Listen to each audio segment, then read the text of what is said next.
한 시대가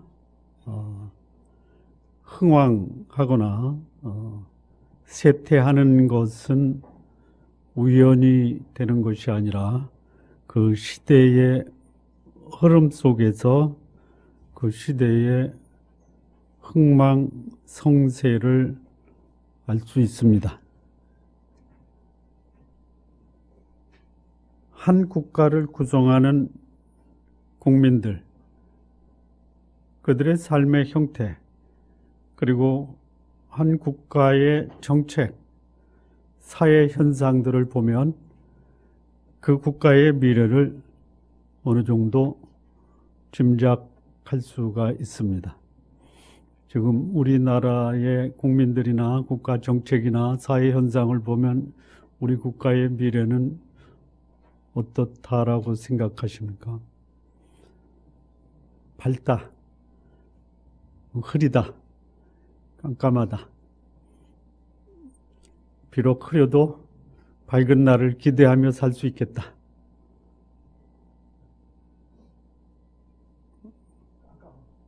깜깜합니까?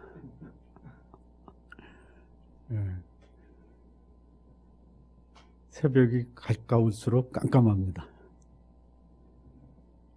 말틴 루터의 말입니다. 한 나라의 국력이 그 나라의 정치력, 경제력, 군사력이 좌우하는 것이 아니다. 오히려 그 국가를 구성하고 있는 국민이 얼마나 고상한 인격을 지니고 있느냐. 고상한 인격을 지닌 국민의 수가 결국 그 나라의 운명과 국력을 좌우한다. 개인에게 적용하면 개인의 경쟁력과 또 복된 삶의 중요한 핵심 요소는 그가 얼마나 부유하냐, 얼마나 힘이 세냐, 사회적인 지위를 확보했냐가 아니고 그 개인이 얼마나 성숙하고 고상한 인격을 가지고 있느냐가 진정한 그 사람의 행복을 결정한다라고 이해하시면 됩니다. 하나님의 나라 이스라엘, 하나님의 인도로 그리고 하나님의 은혜로 세워진 나라가 이스라엘입니다. 수백 년에 걸친 애굽의 노예 생활을 청산하고 그리고 하나님이 약속하신 약속의 땅 가나안에 들어가기까지 하나님이 40년의 광야 훈련을 시킵니다. 그리고 약속하신 가나안 땅에 들어가 그 땅을 점령을 합니다.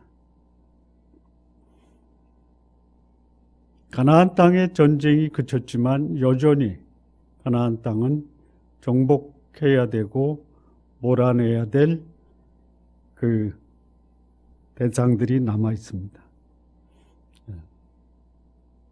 모세가 여호수아에게 그의 지도력을 넘기고 가나안에 입성해서 여호수아가 16년이라는 기간을 가나안 정복의 기간으로 보내고 그가 세상을 떠납니다. 자, 이 역사의 전환점. 역사의 전환점에서 중요한 역사의 전환을 가져오는 것은 자연재해나 천재지변보다 지도자의 교체에 있습니다.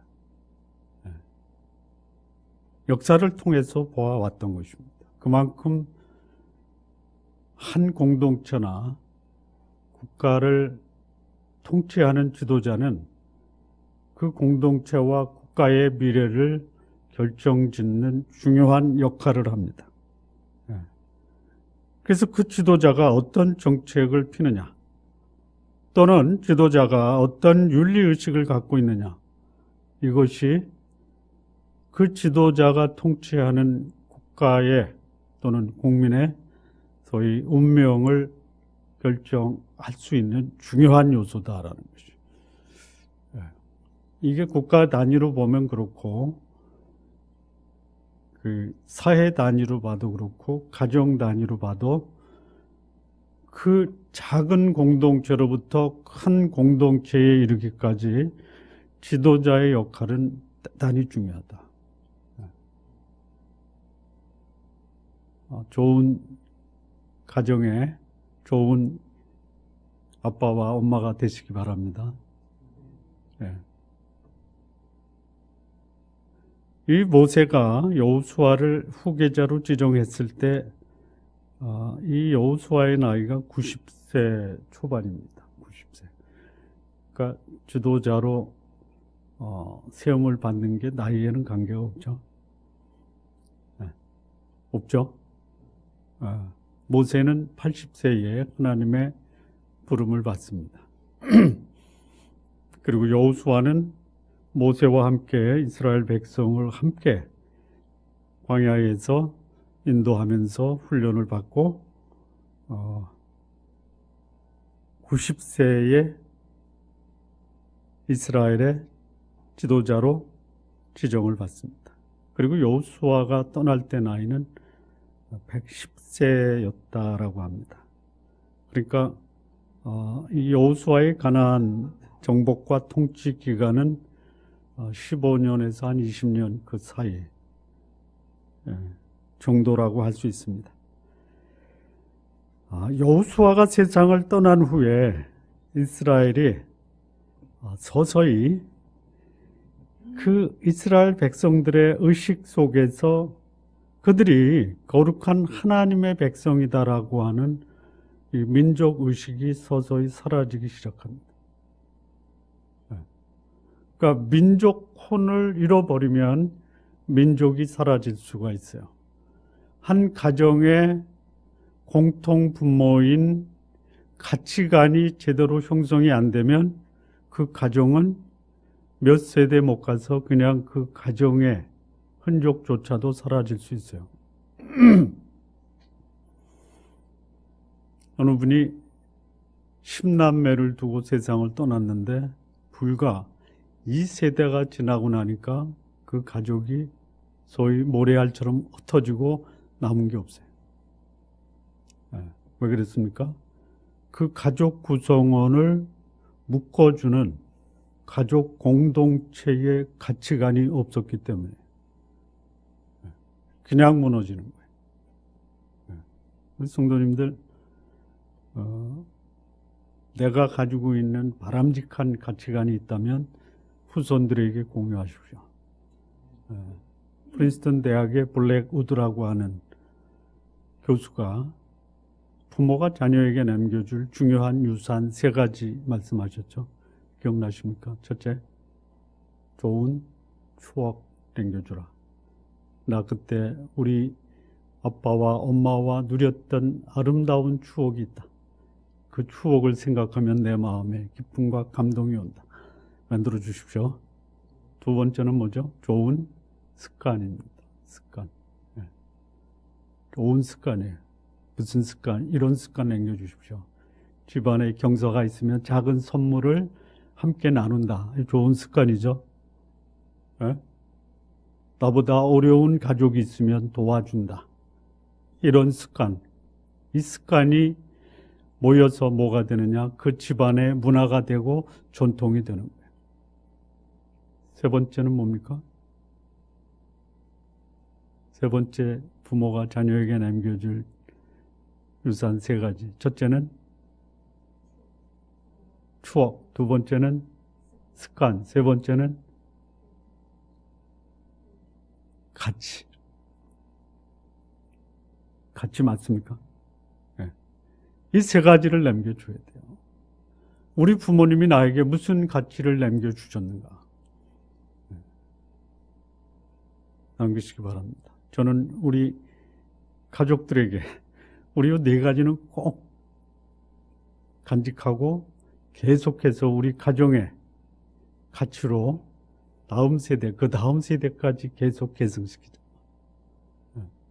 기억나십니까? 나로 인해서 내 주변 사람 행복하게 하자. 하고 싶은 것보다 하지 않으면 안 될 일 먼저 하자.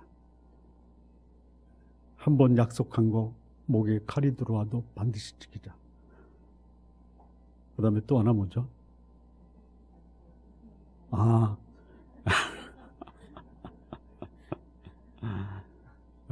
가는 길 험하여도 웃으면서 가자.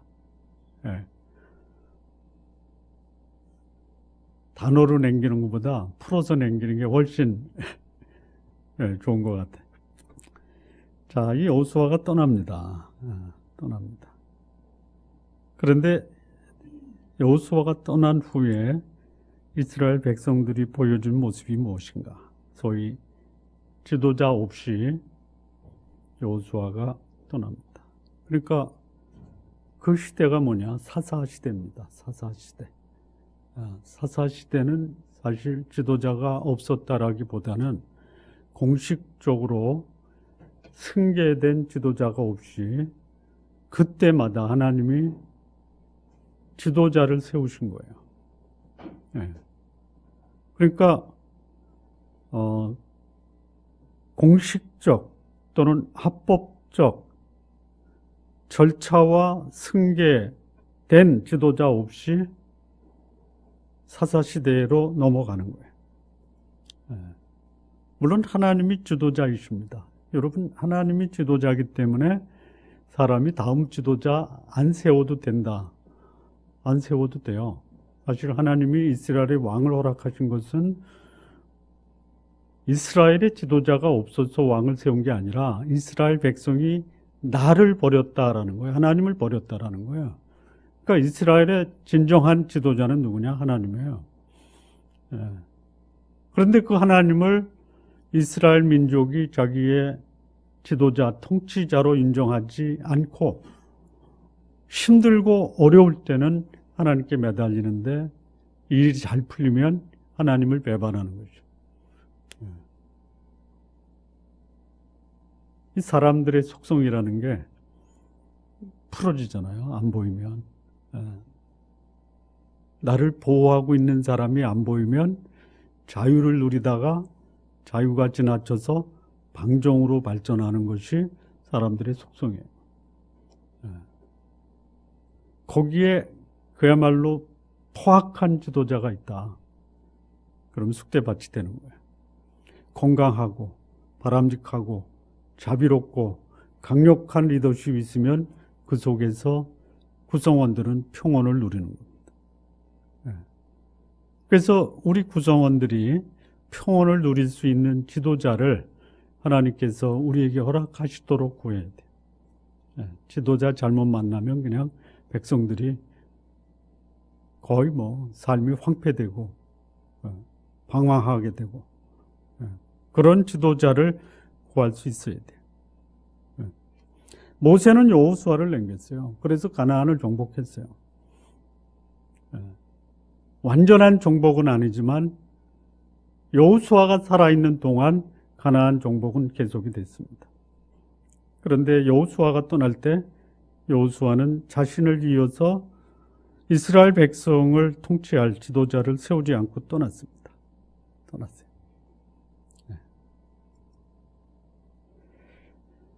자, 여호수아가 떠날 때 이스라엘 백성이 취한 것이 뭐냐면 하나님께 나가서 물었어요.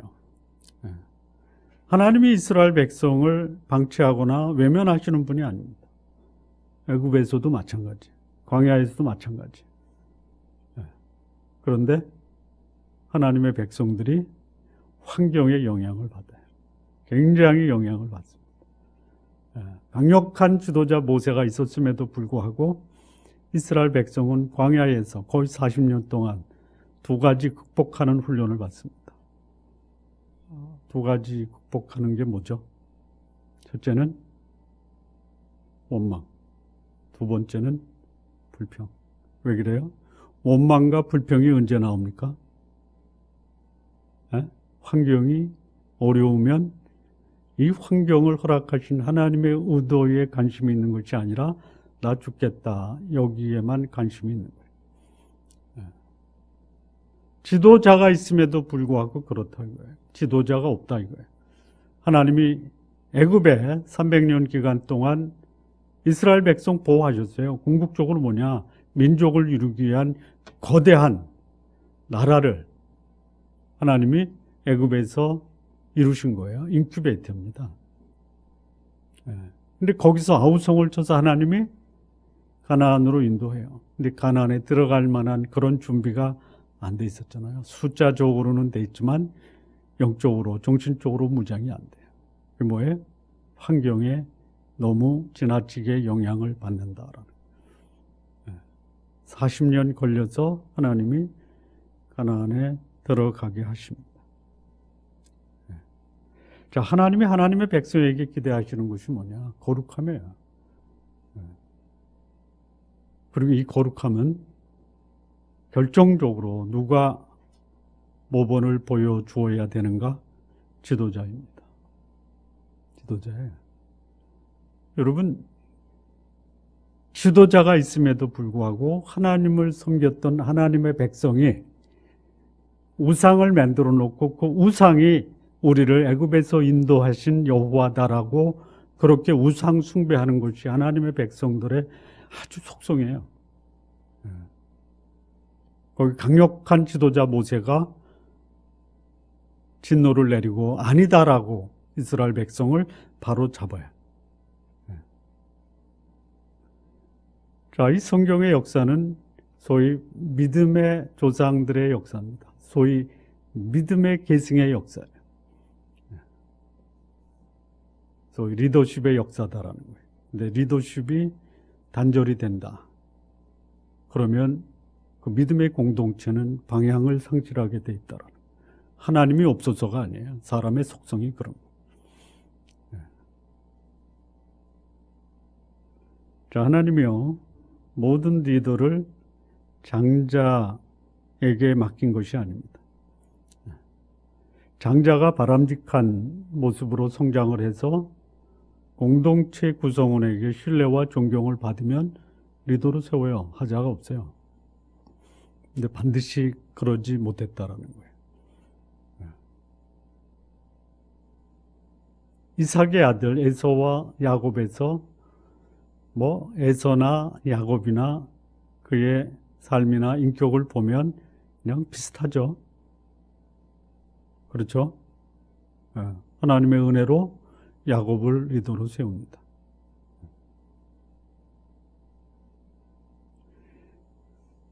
야곱의 아들, 12아들이에요. 장자가 누구죠? 르우벤이에요. 장자권 못 얻어요. 시므온, 장자권 못 얻어요. 유다가 있고요. 거의 11번째 아들 요셉이 있습니다. 그래서 이스라엘의 장자권은 유다와 요셉이에요. 공식적으로 야곱이 장자권을 위임한 아들은 요셉입니다. 결국 요셉과 유다, 이 갈등이 끊임없이 벌어져요. 이게 긍정적으로 이루어지면 누가 거룩하게 사는가, 누가 하나님의 뜻에 합당하게 사는가로 그 유다와 요셉의 아들 에브라임이에요. 에브라임. 그런 거룩한 경쟁을 했다면 얼마나 좋을까. 우리 성도님들 거룩한 경쟁을 하십시오.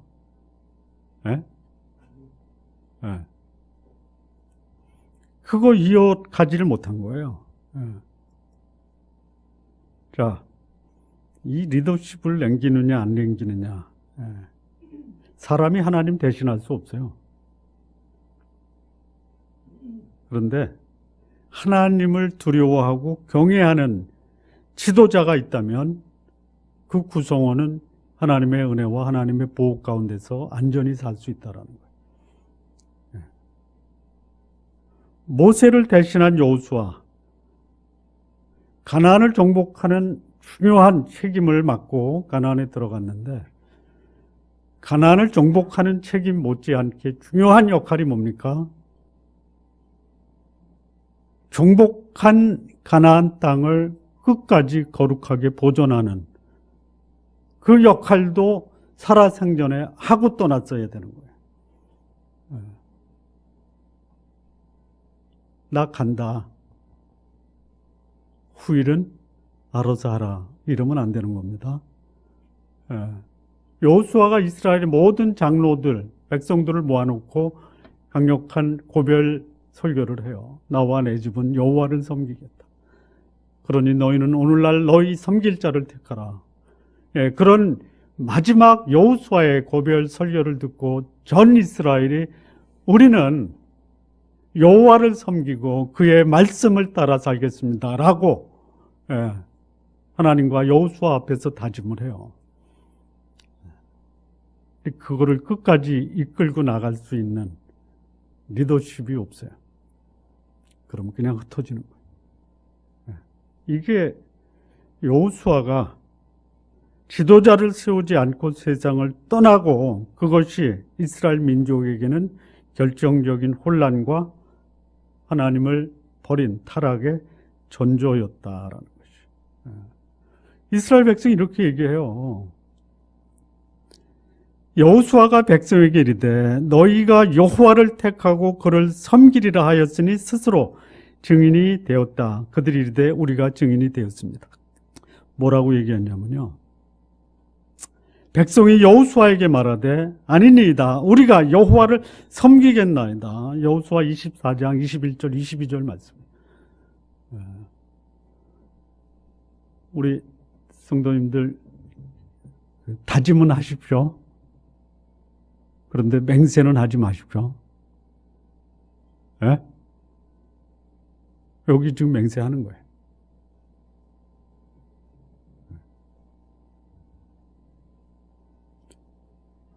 여호수아가 떠나면서 다음 후계자를 세우지 않았다.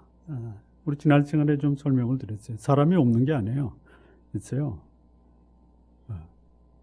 믿음의 안목을 가지고 보면요, 사람이 보입니다. 없어서 안 세운 게 아니라 또 다른 이유가 있지 않겠냐. 여호수아 이어서 등장한 사사가 누구냐? 8년 만에요. 이스라엘이 8년이 아니죠. 떠나고 얼마 안 돼서 8년 동안 구산왕 아니죠. 메소포타미아 왕 구산 8년을 괴로움을 당해요. 그래서 등장한 사사가 갈레베아우 온니엘이에요. 그리고 무려 40년을 이스라엘 백성을 평온케 해요. 또 재미난 거 미리 예고편을 말씀드리면요. 온니엘을 이어서 40년의 평온을 유지한 후에 또 이스라엘 백성이 여호와 앞에 악을 행해요. 그래서 하나님이 그 다음에 두 번째는 누구를 옆구리에 가시로 보내냐면 모압 왕 에글론을 보냅니다. 18년. 그때 등장한 사람이 누구냐면 에훗이라고 하는 베냐민 지파의 왼손잡이에요. 여러분, 베냐민은 오른손의 아들이에요. 오른손을 잘 썼어요. 근데 베냐민 지파의 왼손잡이 에훗이에요. 뭐 요즘은 왼손잡이가 인기를 얻죠. 그 당시에 왼손잡이는 오른손을 못 쏘는 마비된 사람이에요. 에훗이라는 사사를 세워서 무려 몇 년의 평온 기간을 유지하냐면요. 사사 기간의 거의 3분의 1 기간을 왼손잡이 에훗을 사사로 세우셔서 이스라엘의 평온을 허락하십니다. 80년이에요. 80년.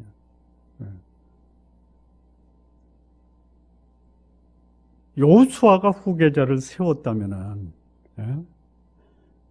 백성들의 의견을 묻고 하나님께 기도하고 그러면 리더십의 부재는 해결되지 않습니다. 그렇지 않은 거예요. 아마 이게 저는 이렇게 추정을 하는 거예요. 결국 인간의 욕망, 그 욕망이 뭐냐? 장자권의 계승이다라고 보는 거예요.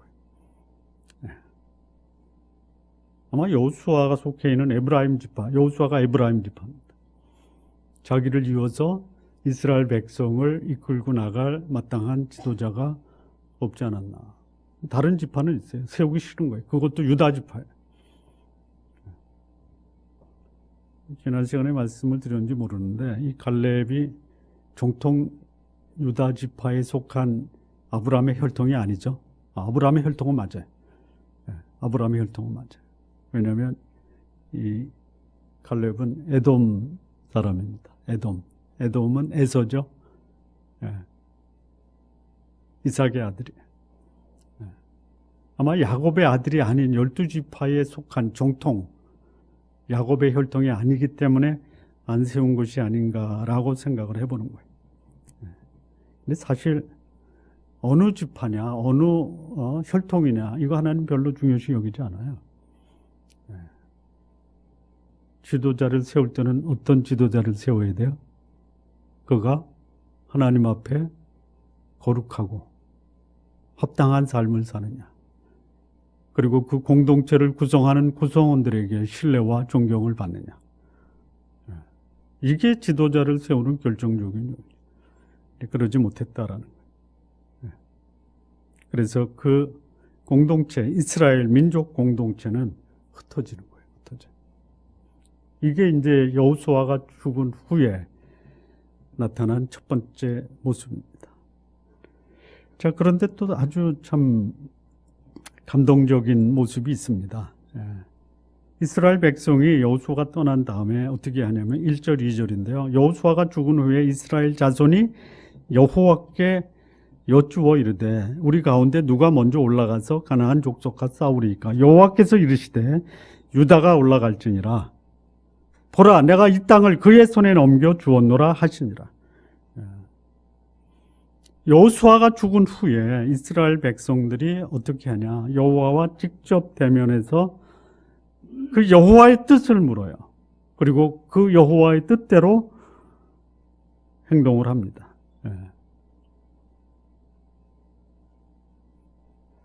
이스라엘 백성이 여호수아가 떠날 때 여호수아와 여호와 앞에서 우리는 여호와를 경외하고 그의 뜻을 따르고 그렇게 다짐을 해요. 그래서 여호수아가 떠나고 이스라엘 백성은 그들이 약속한 대로 여호와께 여쭙고 그리고 여호와의 응답에 순종하고, 이게 바람직한 거예요. 이대로 유지돼야 돼요. 다른 거 없어요. 우리 신앙인의 삶에 내 삶의 의사결정은 결정하기 전에 당신의 뜻이 무엇입니까를 물어야 돼요. 이게 기도 아니에요. 하나님, 이런 상황인데 어떻게 할까요? 라고 여쭤보는 거예요. 나의 문제가 이런 것들이 있습니다. 하나님, 어떻게 할까요? 제가 불안합니다. 어떻게 할까요? 여쭤봐야 돼요. 제가 이 길을 가야 되는데 갈까요? 말까요? 라고 여쭤봐야 돼요. 그러면 여기 하나님이 단도직입적으로 말씀하십니다. 올라가라. 누가 올라가라. 그 땅을 너희 손에 넘겼다. 올라가서 취하면 돼요. 기도하시고 시작하십시오. 기도하시고, 이 자식이 속색입니다. 어떻게 해야 돼요? 내 손으로 해결하지 마십시오. 하나님, 속색이는 자식이 어떻게 할까요? 그러면 하나님이 뭐라고 말씀하실까요? 하나님이 주시는 약속의 말씀은 우리 마음의 재앙이 아니고 평안입니다. 소망을 주는 말씀이에요. 속색이는 자식 때문에 하나님께 기도했어요. 하나님 뭐라고 말씀하실까요? 소망을 주는 말씀으로 하십니다.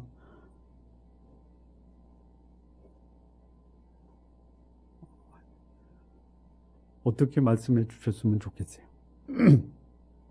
걱정하지 마, 내가 책임질게. 이런 말씀 들으면 평안이 오시죠. 근데 공감이 되면서 평안이 와야 돼요. 너는 더 속색이었는데. 그 정도는 약가 아니야? 그러니까 한번 견뎌보기도 해봐. 그러면 그냥 내 과거의 모습이 하나님 앞에서 드러나면서 막 내가 해결가 되고 자백이 되고, 이게 하나님이 주시는 말씀이 아니겠냐라는 생각이 드는 거예요. 이 사사기가 시작되면서 이스라엘 백성 지도자가 부재했어요. 그래서 하나님께 직접 물은 거예요. 인간적인 지도자가 없지만 하나님 앞에 나와 하나님의 뜻을 구하는 것이 성숙한 하나님의 백성의 바람직한 모습이에요. 이게 지속돼야 돼요. 한 개인이나 한 공동체가 지도자가 없어도 바람직하게 자신의 삶을 결정하는 데 있어서 하나님의 뜻을 구할 수 있는 이런 백성이라면 굳이 지도자를 구할 필요가 없어요. 근데 오래 못 간다라는 거야. 하나님과 의논하는 그런 공동체, 하나님과 의논하는 개인, 이것이 나를 통해서 다음 세대까지 계속 계승된다면 더 바랄 나위가 없어요. 그리고 우리 믿음의 부모님은 그런 하나님 앞에서 여러분의 삶에 대한 문제를 하나님께 아뢰고 하나님의 뜻을 구하고 그것이 다음 세대까지 지속되도록 우리 다음 세대를 교육할 책임이 우리에게 있어요. 교육하십시오. 평소에 안 하다가 갑자기 어느 날 자식에게 너를 향한 하나님의 뜻을 발견하고 그 뜻에 합당하게 살아야 되지 않겠소? 그러면 자녀들이 아주 그냥 자연스럽게 받아들입니까? 아빠 왜 그래? 이렇게 받아들입니까?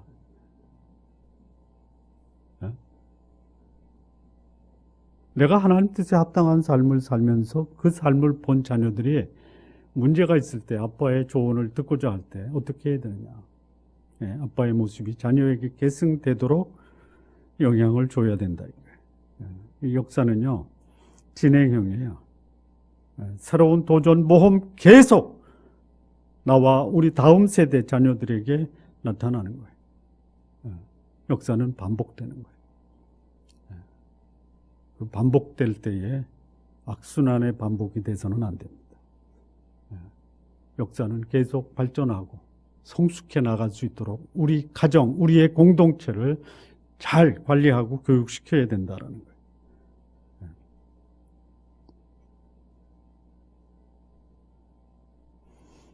자, 세 번째, 가나안 정복 이후 여호수아가 떠난 후에 이스라엘 백성이 보여준 아주 안타까운 일이, 이 18절까지는, 여기 우리 오늘 읽었던 10절까지 말씀은 가나안 족속, 브리스 족속을 점령한 사건이죠. 거기 10절에 보면 세 사람이 나오죠. 세세, 하이만, 달메. 들어보셨습니까? 처음 들어봐요? 아니요, 여러 번 들었는데 잊었어요. 이 사람이 어디서 등장하는지 혹시 언제 등장하냐면요. 애굽에 나와서 가데스 바네아까지 간 기간이 불과 1년 미만이에요. 거기서 12 정탐꾼을 가나안에 보내죠. 예? 그래서 포도송이를 메고 두 사람이 메고 갈 정도로 큰 거. 그때 거기 등장했던 거인 있죠. 예? 그 거인의 이름이 세세, 하이만, 달메예요. 굉장히 오래 사는 거죠. 그리고 그 40년 광야 생활하고 여호수아 16년 대략. 그러면 56년이죠. 그리고 여호수아가 떠나고 8년을 또 섬겼죠. 8년이 아니다. 바로니까 얼마 안 해요. 나이가 많아요. 굉장히 오랫동안 살았어요. 가나안의 거인, 이 삼총사 3명을 누가 제거하느냐? 유다 지파가 제거하는 거예요. 그래서 승승장구해요. 초기에.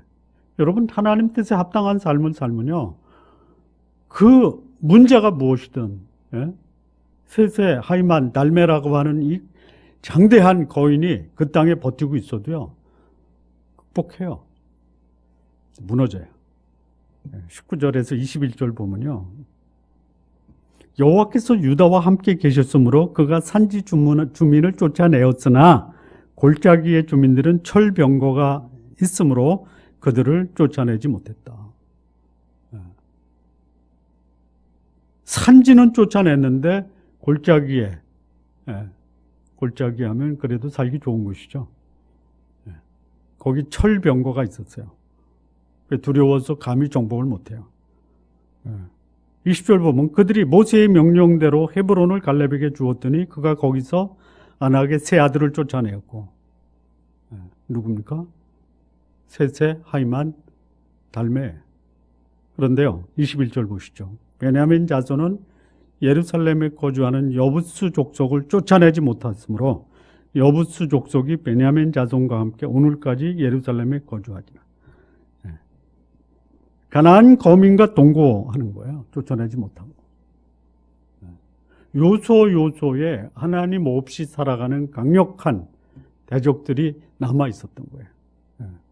그래서 그들과 동거하고 그들로 인해서 갈등과 대립의 씨앗이 거기에 심겨지기 시작한 거예요. 여호수아가 이 가나안을 점령할 때 전쟁이 그치고 가나안을 정착했다라고 말씀하는데요. 실상은 거기 여전히 남겨있던 족속들이 있어요. 여호수아 15장 63절을 보면요.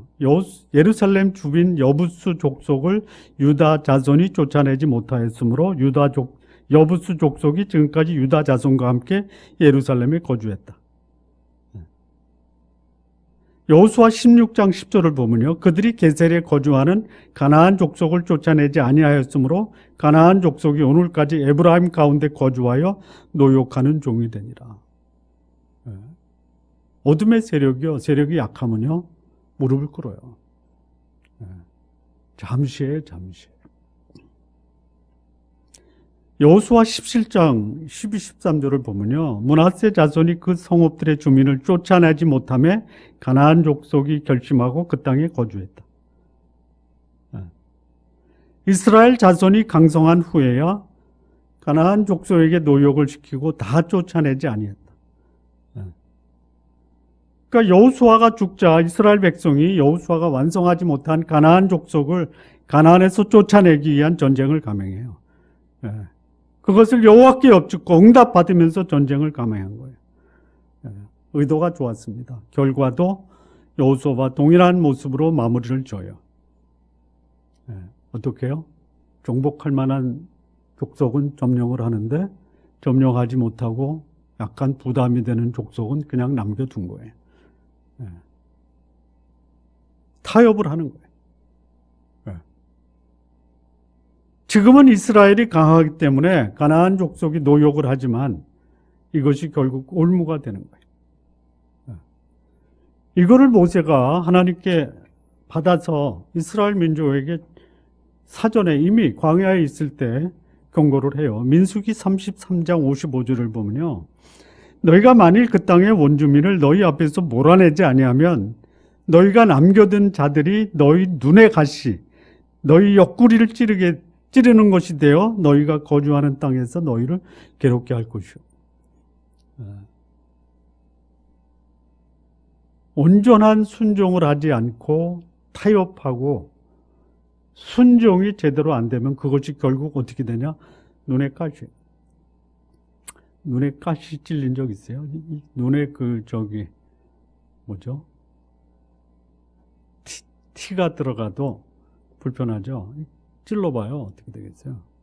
옆구리에 꼬챙이에요.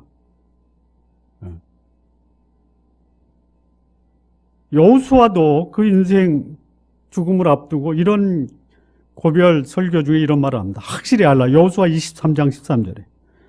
확실히 하라. 너희 하나님 여호와께서 이 민족을 너희 목전에서 다시는 쫓아내지 아니하시니 그들이 너희에게 올무가 되며 덫이 되며 너희 옆구리에 채찍이 되며 너희 눈에 가시가 되어서 너희가 마침내 너희 하나님 여호와께서 너희에게 주신 이 아름다운 땅에서 멸하리라. 이 사사기 2장에도 쫓아내지 못한 민족으로 인해서 이런 예언의 말씀이 있습니다. 사사기 2장 3절을 보면요. 그러므로 내가 말하기를 내가 그들을 너희 앞에서 쫓아내지 아니하리니 그들이 너희 옆구리에 가시가 될 것이며 그들의 신들이 너희에게 올무가 되리라 하였노라. 그러니까 이스라엘의 이 가나안 정착 2기, 소위 여호수아가 떠난 이후에 정착 2기는요. 잠시 기간 이후에 정착된 가나안 족속과 갈등과 위협의 올무 속에 빠지게 된 거예요. 이게 불완전한 순종의 결과입니다. 여러분, 불완전한 순종, 다시 말하면 하나님 말씀에 온전히 순종하지 못하는 이유는 전적으로 다른 사람을 위해서 불순종하는 겁니까? 나를 위해서 불순종하는 겁니까? 왜 불순종하세요? 그냥 편안하게 나를 돌아보면 내가 하나님 말씀에 온전히 순종하지 못하고 있다는 것은 나 때문에 순종을 안 한 겁니까? 저 사람 때문에 순종을 안 한 겁니까? 나 때문에 안 한 거예요? 근데 나 때문에 불순종하면 그 결과가 나에게 어떤 결과로 돌아와요? 옆구리에 가시. 가시보다는 조금 좀 과하게 표현하면 새꼬챙이에요, 새꼬챙이. 내가 순종하는 것보다 불순종하는 것이 나한테 유리하다 해서 불순종하는 거죠. 안 그렇습니까? 그리고 나서 그 결과는 뭐예요? 내 옆구리에 새꼬챙이 달고 다니는 거예요. 저도 제 속에 그 가시 하나 있거든요. 이거 한번 당해봤거든요. 야, 뭐 죽어요, 죽어. 그 뭐냐면 돌 있죠, 돌. 몸속에 돌. 몸속에 돌 모르세요? 죽어요, 죽어. 굉장히 제가 긴장하고 살고 있어요. 언제 터질지 모르거든요. 방법이 하나예요. 깨끗하고 거룩하게 살자. 그 방법 외에는 없어요. 더러워지면 확 찔러요. 우리 하나님의 백성이요, 될 수가 없는 게 있어요. 하나님과 세상을 겸하여 섬길 수가 없어요. 거룩함과 오염됨이 함께 공존할 수가 없어요. 하나님의 공동체에 세속의 가치가 들어오면요,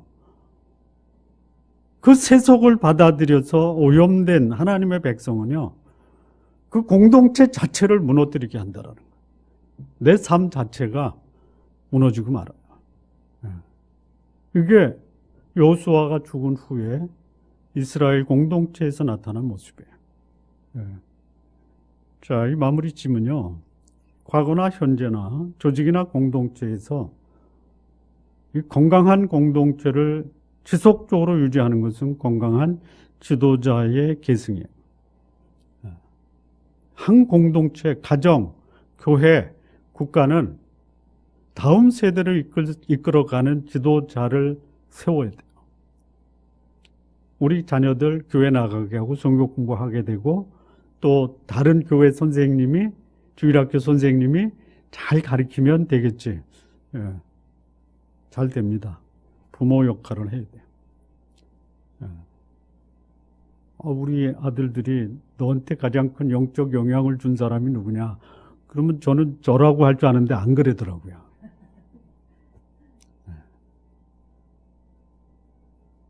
내 가정의 다음 세대 영적 지도자도 부모 책임이에요. 교회도 마찬가지예요. 국가도 바람직한 지도자를 양성해 놔야 돼요. 전 국민이 함께 공유할 수 있는 좋은 가치관도 지도자는 만들어 놔야 돼요.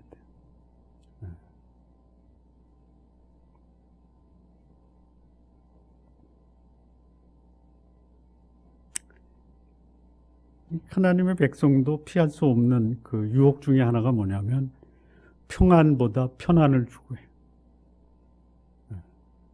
기쁨보다 쾌락을 추구해요.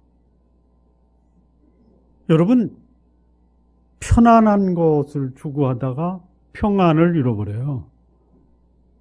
그런데 평안을 추구하면 편안도 누릴 수 있어요. 기쁨을 내려놓고 쾌락을 추구하면요, 기쁨을 잃어버려요.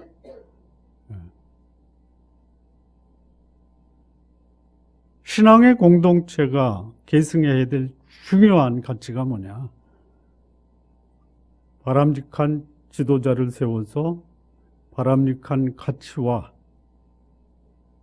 그리고 함께 나누는 그 공동체의 지향점을 계속 계승시켜야 된다라는 거예요. 이스라엘 전환기에 우리에게 주는 교훈이 뭐냐? 지도자를 남기지 않고 다음 세대로 넘어간 것, 위기의 시작이었다.